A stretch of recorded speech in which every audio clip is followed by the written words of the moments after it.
મારું નામ છે Bhavesh Kak, diamond worker union vice president. Sardar Samruddhi Bhavan mini બજાર ખાતે 5મો સન્માન સમારંભ અને આપઘાત રોકો જાગૃતિ અભિયાનનું એક આયોજન કરવામાં આવ્યું. ડાયમંડ વર્કર યુનિયન અને રત્ન કલાકાર ચેરિટેબલ ટ્રસ્ટ દ્વારા આ આયોજન કરવામાં આવ્યું. આ આયોજનના અધ્યક્ષ સુરત શહેર કલેક્ટર ડૉક્ટર સ્વરૂપ પારકી સાહેબ અને પોલીસ અધિકારીઓને પણ આમંત્રિત કરવામાં આવ્યા હતા.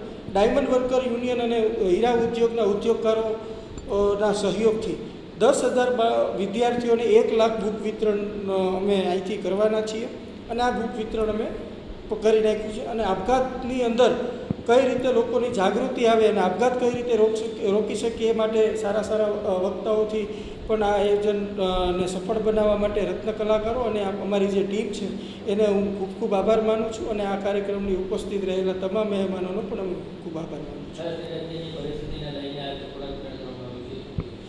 અત્યારની ખૂબ જ ગંભીર પરિસ્થિતિ છે. ત્યારે વિદ્યાર્થીઓ પોતાના રત્ન કલાકારો પોતાના બાળકોના જે ચોપડાઓ છે એનો ખર્ચો ઓછો થાય એ બાબતે ડાયમંડ વર્કર યુનિયન અને ઉદ્યોગકારો ચિંતિત છે. તે માટે 1 લાખ બુક્સને 10,000 વિદ્યાર્થીઓને અમે વિતરણ કરી રહ્યા છીએ.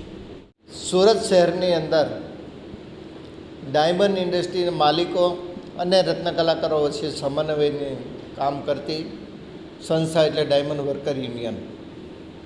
આ ડાયમંડ વર્કર યુનિયન દ્વારા આજે 5મો સન્માન સમારંભનો કાર્યક્રમનું આયોજન કરવામાં આવ્યું હતું અને આ કાર્યક્રમને પાછળનો મેઇન આશય છેલ્લા 3 વર્ષની અંદર મંદીના માહોલના કારણે આ ઇન્ડસ્ટ્રીની અંદર આત્મહત્યાનું પ્રમાણ ખૂબ વધી રહ્યું હતું. એને કઈ રીતના રોકી શકાય એની માટે સારા વક્તાઓને બોલાવીને રત્ન કલાકારના પરિવારોને માર્ગદર્શન મળી રહે, હતાશામાંથી દૂર થાય એની માટે આ કાર્યક્રમનું આયોજન કર્યું હતું. આ કાર્યક્રમ આયોજન કરવા બદલ સંસ્થાના તમામ હોદ્દેદારોને હું ખૂબ ખૂબ અભિનંદન ઇન્ડસ્ટ્રી વતી આપું છું કે આજે એક નવી દિશા સાથે આ કાર્યક્રમનું આયોજન કર્યું છે. ડાયમંડ વર્કર યુનિયન હર હંમેશા માલિકો અને વર્કર વચ્ચેના જે વિખવાદો ઊભા થતા હોય છે, સ્નેહભર વાતાવરણ જળવાઈ રહે અને એ વિખવાદોનું નિરાકરણ આવે એની માટે કાર્યરત છે. અને આ કાર્યની અંદર એમના બાળકોને પણ શૈક્ષણિક પ્રોત્સાહન આપીને ઇનામ વિતરણ કરીને રત્ન કલાકાર બાળકોને પણ એક શૈક્ષણિક સંસ્થાની અંદર સારું શિક્ષણ પ્રાપ્ત થાય, ઉત્સાહ વધે એની માટે પણ ઇનામ વિતરણનો કાર્યક્રમ કરે છે.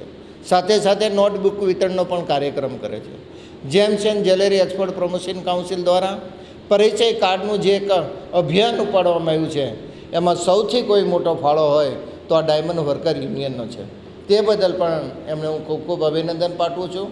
આ કાર્યક્રમની સફળતા બદલ આ યુનિયનના તમામ હોદ્દેદારોને પણ હું ખૂબ ખૂબ અભિનંદન પાઠવું છું.